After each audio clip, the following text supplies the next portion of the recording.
Welcome back, and I have a lot going on, or we do, all of us do, have a lot going on in our thinking about the economy, and in particular lately, the housing market, the American dream, owning your own home.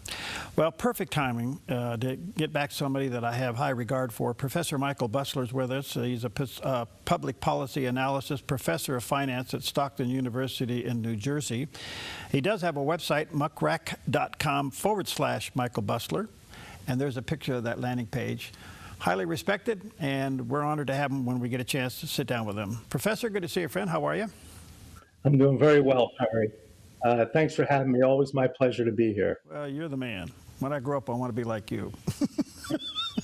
Well, maybe. Well, a lot to talk about. So they're floating this idea of a 50-year mortgage. Okay, before we get into that, did we ever really recover from the 2008 housing crash?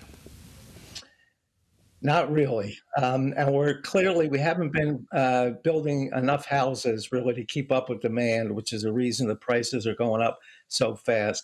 There's a lot of things that are hindering home construction, shortage of land and the price of it, regulations and zoning laws, which make things very difficult. Cost of materials has gone way up. And of course, interest on mortgages is very high. It was up to 7%. It's down now closer to 6%, but still at an historically high level. And that's keeping a lot of people out of the home buying market, particularly first-time home buyers. What do you think about this 50-year mortgage thing? So a lot of my colleagues don't like it, because they say, look, while it will lower the monthly payment by a few $100s, which is true, and that difference may be the difference between qualifying for a mortgage or not. While that's true, if somebody keeps the mortgage for the whole 50 years, depending on the size of the mortgage, they'll pay tens of thousands of dollars more in interest. So most economists say this is not a good idea. I disagree with them. I think it's a great idea. It will keep monthly payments low, so people will qualify for mortgage that may not have been able to qualify. And then people say, well, if you keep it for 50 years, you're going to pay all this extra interest. And the answer back to that is nobody is going to keep this for 50 years. As soon as interest rates go down a little bit and people's income goes up every year, they'll be able to qualify for a more normal 25 or 30-year mortgage at a lower interest rate. So I think this is a good idea to get people into the market, get them able to buy as soon as market interest rates, mortgage rates fall. And again, every year people's income goes up generally, so it becomes easier to qualify. But as soon as those interest rates fall, people should refinance. You'll be able to keep the same monthly payment, but reduce the term back to 25 or 30 years. Not a good long-term solution, but in the meantime, it's not a bad solution. One article said just that it was a first-time homeowner gateway. That's exactly what it is. And again, nobody is going to keep this mortgage for 50 years, mostly because people don't live in the first house that they bought forever.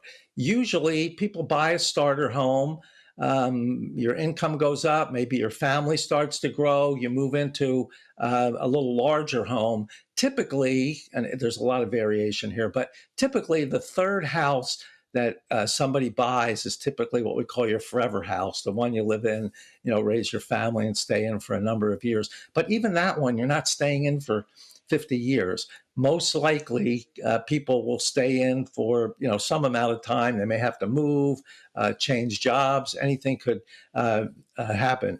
But this will enable first-time home buyers to get into the market where they don't have any other choice. So I strongly favor the 50-year mortgage.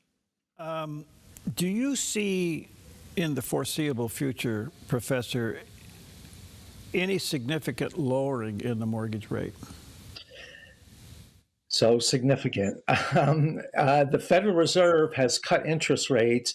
They're more than likely going to cut interest rates again when they meet in December, and they're probably going to cut rates there's a lot of variables here, but probably 2 or 3 times next year.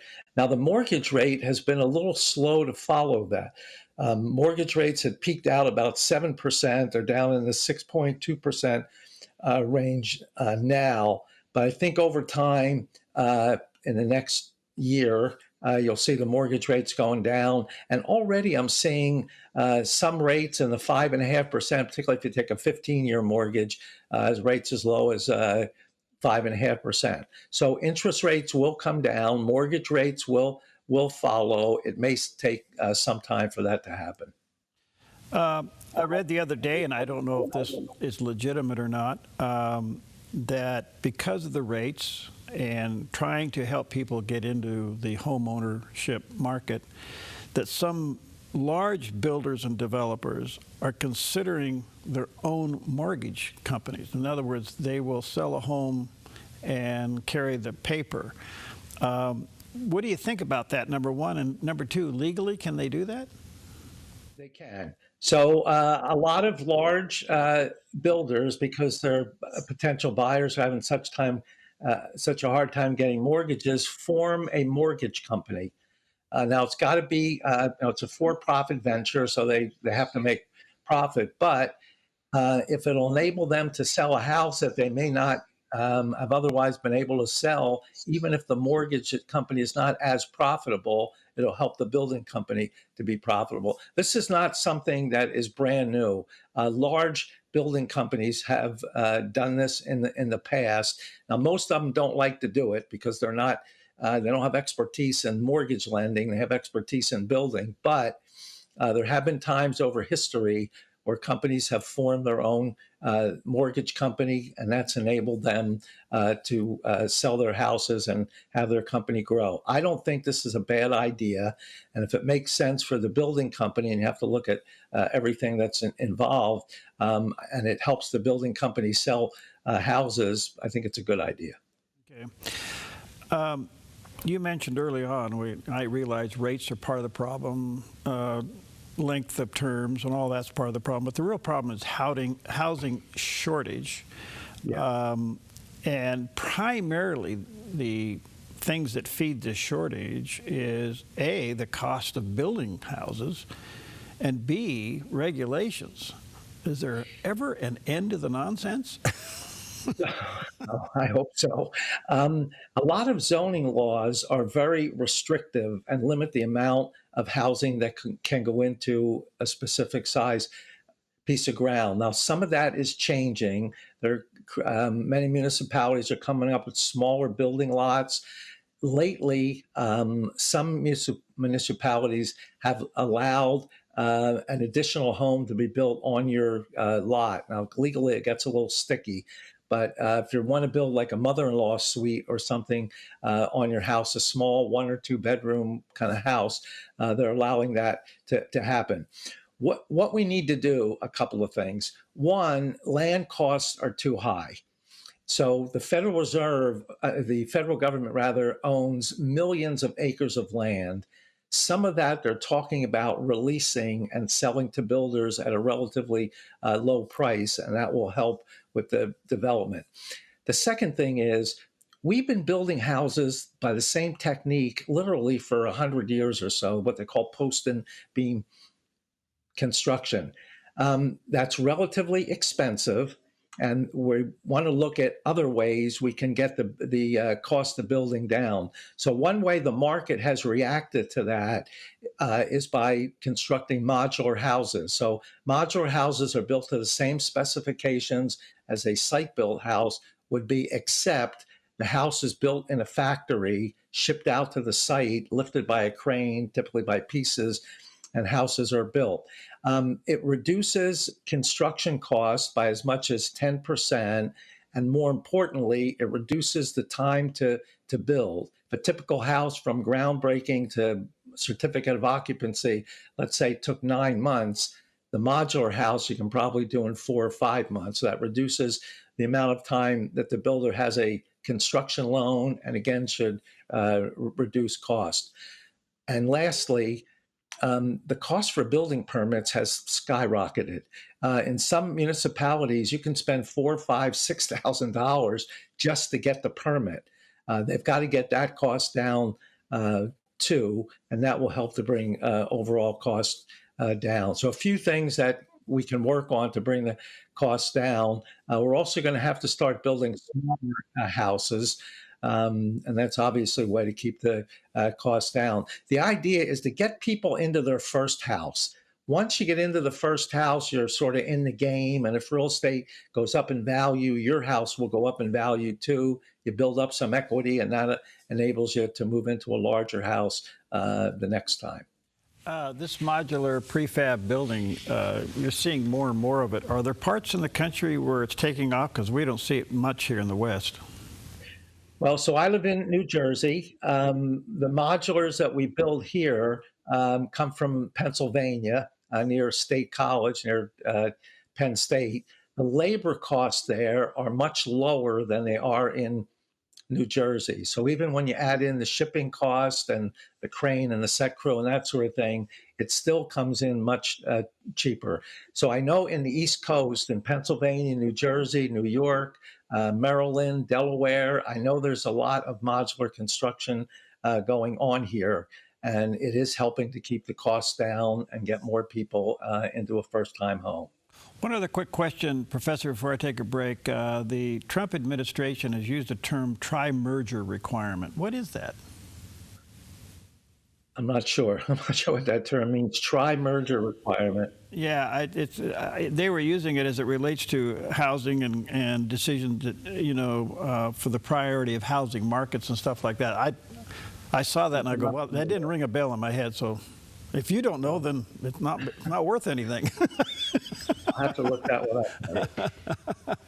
That's good stuff. All right, let me take a quick break here. Let me say to our viewers and listeners, Professor Busler has a website, muckrack.com. I don't know where he came up with that.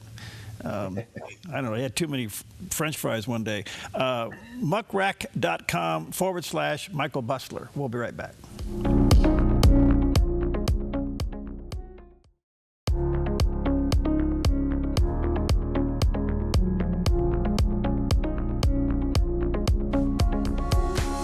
Welcome back. Always a delight and honor to have with us. Professor Michael Busler is with us, public policy analysis, professor of finance there at Stockton University. He does have a website, muckrack.com/Michael Busler. Professor, Secretary Bessent has been pretty bullish about first and second quarter of next year. I'd like your comments on that, but in the meantime, we're living in the now, and at least here on the West Coast, our prices are still pretty high. What's your analysis? So two things. Number one, you asked me about tri-merger. What tri-merger is, there are three credit reporting agencies, and sometimes the mortgage companies look only at one, and maybe it's not a good one. So they want to have a requirement that you take the average of the three credit scores when determining credit worthiness. So that's what tri-merger means.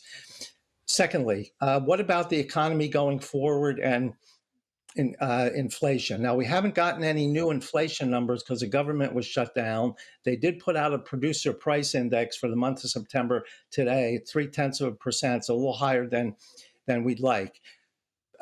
Secretary Bessent is very optimistic about inflation and the economy going forward. And why is that? Overall, the inflation rate, and again, we haven't gotten a number yet, but I think it's starting to inch down a little bit, mostly because energy prices are falling. And because President Trump has a drill baby drill policy, which will increase the supply of energy, and OPEC, since last September, has agreed to start increasing output, you're going to see gasoline and oil prices fall further. The Trump administration thinks oil will be under $55 a barrel, and the national average for gasoline by the end of the year will be about $2.50 a gallon or less. If that happens, that will pull the inflation rate down significantly. Now, why haven't people felt that now? Because grocery prices, food prices have been going up. Beef prices are ridiculously high for a couple reasons. There was a what they called the screwworm virus in Mexico that got to their cattle. So the U.S. said, we won't let you send any cattle over here. That restricted the supply, drove prices up. Then President Trump, as part of his foreign policy, put tariffs on countries like Brazil and Colombia that ship. Brazil ships a lot of beef here, Colombia, a lot of coffee, and that was keeping those prices up. But just last week, President Trump eliminated the tariffs on both beef, coffee, some fruit products. And you should start to see in the next month or two food prices actually start to drop again and beef prices drop significantly.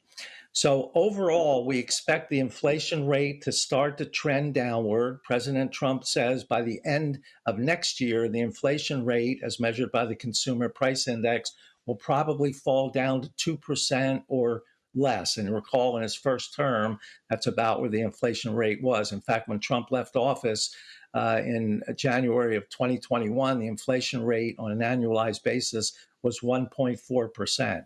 So Trump's going to try to bring that down, and he thinks he will by the end of next year. So starting probably in January or February, you'll start to see these food prices come down. You'll actually come down, and you'll start to see energy prices fall further. Any inflationary pressures from other products related to the tariffs will be offset by these falling food and energy prices, and you'll start to see the whole inflation rate drop down. Now, it's going to take a few months into next year. Probably by springtime, you'll start to see significant drops in the inflation rate and these big drops in certain food commodities. Great answer. Good stuff. All right. The term affordability is kind of like the catchword these days. One of the articles I read was, and I want to be careful because it sounds political, it's not, but the influx of immigrants into this country, illegal or otherwise, and the benefits that we just handing out to them has made this affordability meter change right in front of us. Are we talking affordability for Americans or for people getting free stuff? Are we looking at this correctly? Well, yeah. So for people getting free stuff, they don't have an affordability problem. They get it free. But for everybody else, we're the ones that have to pay for that. I don't know how many millions of people, of immigrants, came into the country illegally in the last 4 years, prior to Trump. There's all kinds of estimates, but all of those people have to live somewhere. And the fact that we haven't been building many houses either for sale or for rent, and all these people have to live somewhere, increasing the demand, has driven up rent and home prices significantly to the point where the average American who's here legally, an American citizen who could have afforded a starter home, now all of a sudden the starter homes are very expensive. They're priced out of the market, so they don't feel they can afford the things that they thought they would be able to afford at this point in life. Americans are chasing the American dream. You want to be successful. You want to have a good standard of living. You want to have your own home, live happily ever after. And it's getting harder to do because so many of our resources are going to people who really should not be collecting these resources because they're not supposed to be in the country. However, as the inflation rate comes down and wages are climbing at last number I saw, a 3.8% annual rate, which exceeds the inflation rate, that means people can buy more things and have a higher standard of living. So I think in the next 6 to 9 months, you'll see this affordability crisis being minimized significantly. I want to come back to short-term interest rates because that is also the fuel for a lot of construction. And if that isn't affordable, then that slows everything down. What's your take on the current short-term rate? Still too high. So the federal funds rate has come down because they've cut interest rates, but it's still above what's called neutral. And if it's above, it means it's a restrictive economy. So restrictive economy means you're trying to slow things down. You're afraid of inflation.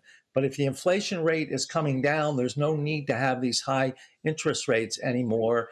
I think, as I said, they're going to cut interest rates in December. It's not a foregone conclusion, which was Powell's exact words, but I think they will cut them when they meet on the 8th and the 9th of December, and they will cut them going forward. That helps builders because builders pay typically prime rate and maybe a little more for construction loans, and their total interest expense is part of their cost. So if you can bring the loan interest rate down, it reduces their cost, and that should help to bring housing prices down also. Okay, all this is interesting, going in an interesting direction. I guess overall, you feel the economy is heading in the right direction. I am extremely optimistic about the economy going forward.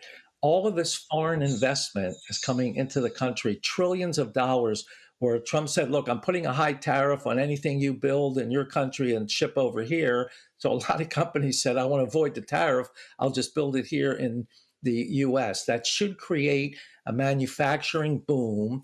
Now, let me also say, the manufacturing boom will have to be capital intensive rather than labor intensive. So what does that mean? So labor intensive means you build a big factory like they do in China. You have thousands of workers there. You're paying them a very low wage, and that's how you can make products so inexpensively. Our wage rates are much higher than that, $20 to $30 an hour. So in order to compete and keep the cost down, instead of having 1,000 workers on an assembly line, you'll have 1,000 robots on the assembly line, maybe only 10 or 15 people managing them. The artificial intelligence, the robots, the automation that we have will increase the manufacturing base and have a lot more products built here in the U.S. rather than being brought in from a foreign country. Last month, the amount we imported started to go down, and that's what we want. We want imports going down, and we want exports going up. That will eliminate the negative balance of trade, and all of these trade agreements that President Trump has made, nearly all of them have removed any tariffs placed by these countries on U.S. goods coming into those countries. So it should expand the U.S. production base. And I look for next year an economy to grow perhaps as much as 4% for the year and bring the inflation down by the end of the year down to 2%, and the unemployment rate will probably be under 4%. So I'm very optimistic about the economy going forward. What Trump has put in place this year is all going to start to kick in next year, and it will be very beneficial for the U.S. market. Well, thank you, friends. Always an honor to have you. muckrack.com/Michael Busler. That's his website. Check it out. I had one more question. I'll ask it. We can answer it next time. If President Trump loses the tariff case before the Supreme Court, what impact that may have on our economy? We'll have to have you answer that next time. Thank you. All right, take care.